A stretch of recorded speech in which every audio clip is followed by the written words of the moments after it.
Hello! Hello, AOS fans! It's the Agents of Gnarlwood. In this video, we're having a quick overview of the new Fearsome Fortress Rivals deck. The Fearsome Fortress Rivals deck. This is coming out pre-order, same time as the Gobbos. And yeah, we played a couple of games. We're just going to give our halfpenny, Our halfpenny, our threepence, our tuppenny bit. Just our opinion on this. And the whole idea of the Fearsome Fortress deck is sitting on objectives or feature tokens. It can vary in the middle, near no man's land, in the middle of that board. A bit like Drom enjoys being in that centre board area, which is weird because they're corn. Drums in the deep. Drums in the deep. But the Fearsome Fortress deck has a fairly simple plot card, unlike the previous two, which had lots going on. This one's much simpler, and it's basically after the place feature token step in the game, you then get to place one of the additional feature tokens, which has a cover hex on one side and a snare on the other. And that's it, isn't it? There isn't any extra things you have to think about throughout the game. It is literally just scoring your objectives after that. Exactly. So it's a fairly straightforward plot card. You can literally fire and forget that, and once you've done that, you don't have to think about it anymore. I'll have to go find that in a minute now, because we're not going to remember it for the next game. And we're just going to talk about some of the cards and how we found it played. Now, I played it twice, and you played against it twice. So we can give you a bit of a point of view from both sides of the deck, really, to sort of explain how we found it. And so as someone who played against the deck, Robin, what would you say were your feelings about it? I've only played it against the Gits with Grimcrack, and I found it hard going. I felt like you scored a lot more freely than I did, but I tend to feel like that anyway because I'm quite a sore loser. I can't believe you scored 3 glory in this game. God, I hate it. But it feels very thematic, which I really like about it, and it feels like it kind of builds on itself, which is quite nice. So when you're doing one thing, because I quite often find in this game, and maybe it's because I'm not very good at building decks, but you're trying to do one thing and then something else comes out. It's like, well, that's at odds to what I'm trying to do. And actually, the Loon Court is a little bit like that in the sense it's got a couple of cards which are about being in your opponent's territory. Other ones which are about staying together and stuff like that. So that I felt like it scored quite freely. I'm not sure the best way to counter it yet from those 2 games that we've had. I'm probably trying to get in amongst it, get you off the objective tokens and get on them yourself is probably the way to do it. What I really, really like about it, when it said it was Fearsome Fortress, I feared that it was going to be about sitting back, and encouraging a passive game. But I think the stroke of genius of it is that everything has to go in that kind of middle 3 hexes of the board. Which means you just can't stay away from your opponent, really. No, if you're going to make the deck work, you have to be. Like you say, you just can't get away. You can't just turtle cast it at the back. So that is a good bit of design. I do feel like it's really well designed, and I generally feel that about all of the Gnarlwood editions, that they are the best designed cards in the game yet. I do feel like this one is possibly even more put together than the previous 2, the Tooth and Claw and the Delvers, and obviously the ones from the previous seasons. But I feel like this one's even more put together because nearly every objective is to do with the main thing, or every power card has something to do with what the whole Fearsome Fortress deck is about. In the other ones, it felt like there were cards in there. It was like, well, you could take these. They're not bad cards, or they're okay cards, but they're not really anything to do with being, I can't remember, Savage or whatever it was. There's only like half a dozen maybe cards which make you Explorer. In the Delver's deck, which is kind of like, well, actually, it's like surely they should all be, or something like that. Whereas I think nearly all the cards in here, if they're like weapon upgrades, they have something to do with feature tokens or moving. They've got that terrifying like Mason's Hammer one. I don't know if you've selected as one of your choice cards, but it's a very confusing one as well. You didn't really play it in the game we recorded, but in our tester game, it was terrifying. I can't remember what it did now. It's 2 hammers and 2 damage. It has cleave and it has grievous 1, so it could be 2 hammers, 3 damage, and cleave isn't bad. But after this fighter's activation, you can remove a feature token from this fighter's hex, then place another available feature token in this fighter's hex. So So I guess you could swap maybe. If there's some objectives have been removed, you could swap an objective for one of the stagger ones. Actually, isn't that terrifying now? But maybe it's because I was playing the little gits. It probably is, yeah. And oh my god, and it's cleave as well. So that cleave can really because a lot of the link will have shields. So that can be it. But I mean, the objectives themselves. A lot of the Surge cards felt very easily scoreable. There's one which is just like have 3 feature tokens next to each other. Within 1 hex of no man's land. So it's like, that's with all the other cards you've got. Haven't you got to have 4 next to each other in that one? No, I think you have to have 3, because you have to have 3 that are next to at least one other. So I see. As long as you've got 3 in a line, I think you're okay with that. Okay. And then, but also, that's made it even easier by the fact that there is an upgrade in there which basically puts whoever's got it permanently in a feature token. Yes, I do like that one. Yeah, there's I put it down here, walking wall, which basically means the token, the hex they're on, is always considered to be a feature token. As far as any other card, now it is quite clever in that it says that for the purpose of cards with the Fearsome Fortress symbol, so you're not going to get maybe if other universals came score along. Supremacy. Exactly. It would stop you doing that because it's not got that symbol on. But and that's another thing I like that ties all the deck together. So. Which goes well with things like redeploy, which is 1 friendly fire on a feature token. Well, that person's on a feature token can be pushed up to 4 hexes and must end that on another feature token. So they could be somewhere and just push 4 hexes onto a feature token. So that's tasty. And there's cards in there that are like Conquered Domains one, which is scoring an end phase if there's a friendly fighter on a feature token. Well, okay, you can have that person. They have to be within 1 hex of no man's land. But then you also score 1 additional glory for each other friendly fire on a feature token within 1 hex. So depending on how many you can get in that area, you could score possibly 5 or 6 glory off of that. Yeah, I mean, but even 2 or 3. 2 or 3 is probably more likely. But that's still a nice solid great. amount. I mean, I reckon you could fairly easily, depending on your warband, score 3. Yes. No brainer score 2 and fairly easily score 3. Yeah. And so and Varklav's just there. rubbing his hand. Well, if he hadn't, he'd be rubbing his hands together. And there's a lot of other cards in there as well that are just things like give someone a guard token, again within 1 hex of no man's land, but give someone a guard token, get a glory. Charge somebody from a feature token in your half, get a glory. There's a lot of objectives in here. It did have a touch of the Thundrix about it. Does a little bit. There are a lot of cards in there that you can't really, as an opponent, do a lot about. No. Which I think is going to make this quite a strong deck. Now, I can't imagine the havoc that will occur if 2 people have this deck. It's just going to be carnage. But fascinating. Make it easier to score some of your objectives.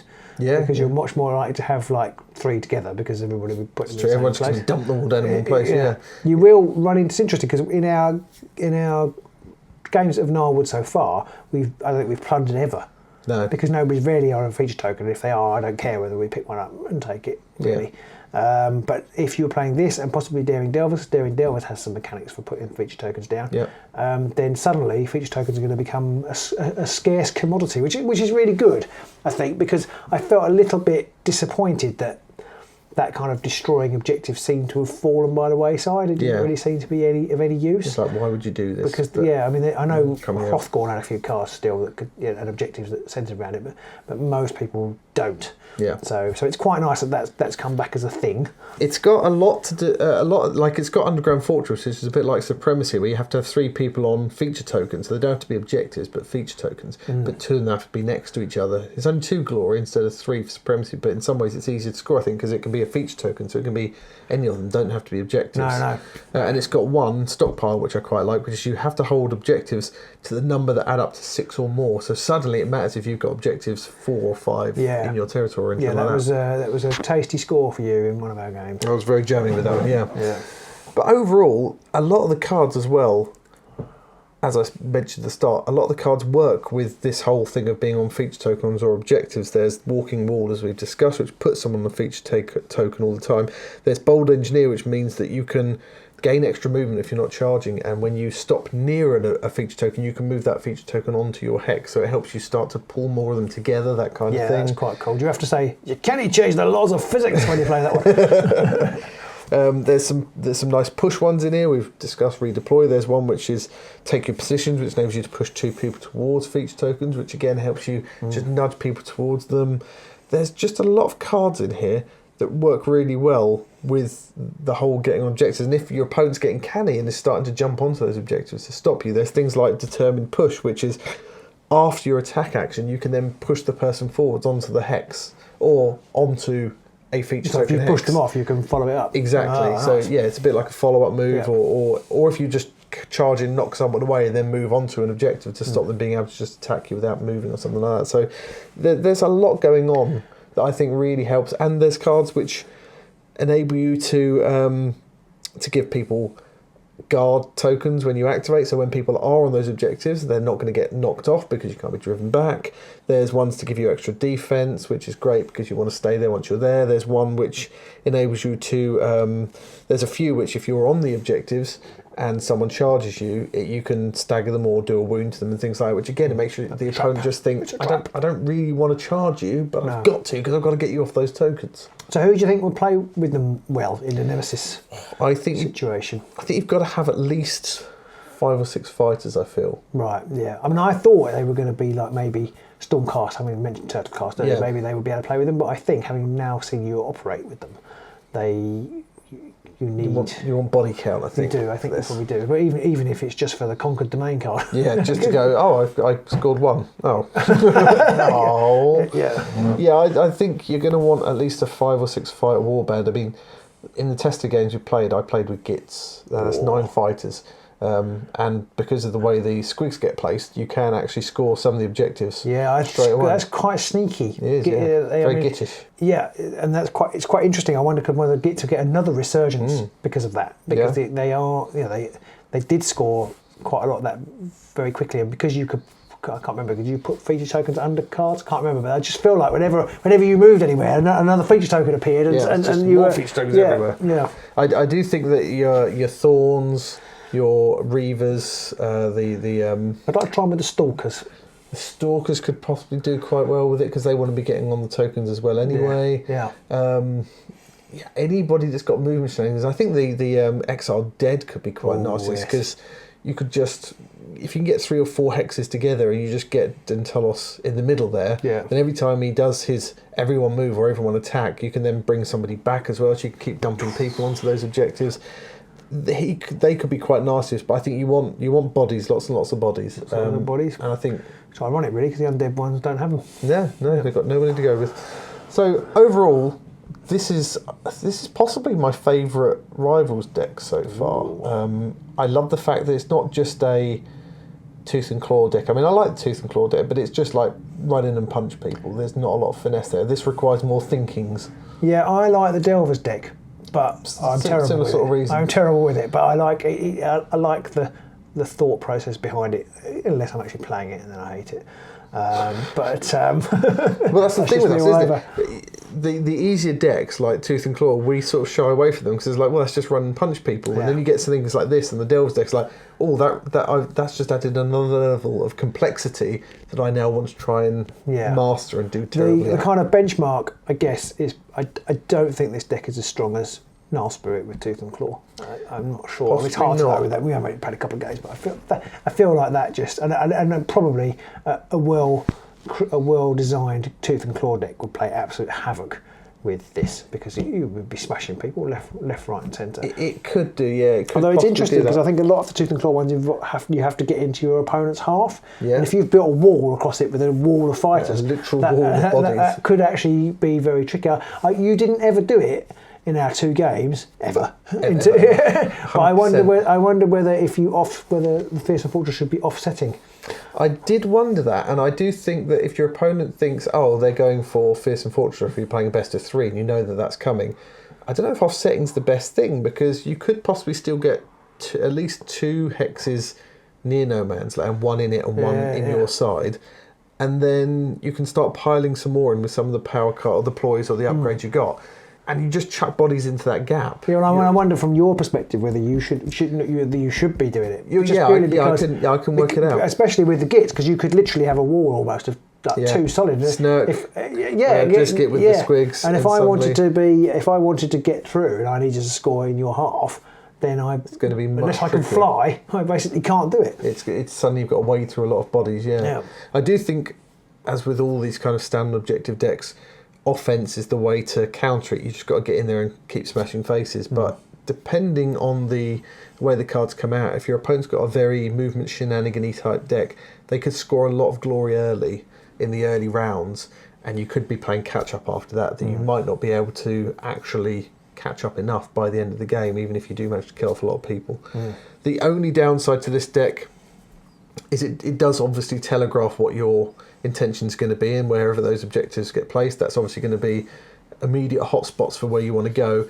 There's a little bit, or I found at least my tiny brain got a little bit fried with the fact that some of them want you to stand on feature tokens, which can be anything, and some of them want you to stand on objectives specifically, so you've got to be careful when you're doing your flipping. And you can make that worse with a Nemesis situation, where you need different ones need objectives and feature tokens. Yes, so I can see that. I mean, it was playing havoc with my tiny little brain in our game, but but there's just a lot of... The thing I like about it most is the fact that the power cards and the objectives and the upgrades all really fit the theme really well on this, and the theme is nice and simple. Yes, yeah, it's not too complicated. I noticed a lot of the objectives have the Loon Court on them. I don't know whether that's a hint. They do, yeah. Play with the Loon Court, but they don't have much movement shenanigans. No, I'm not sure.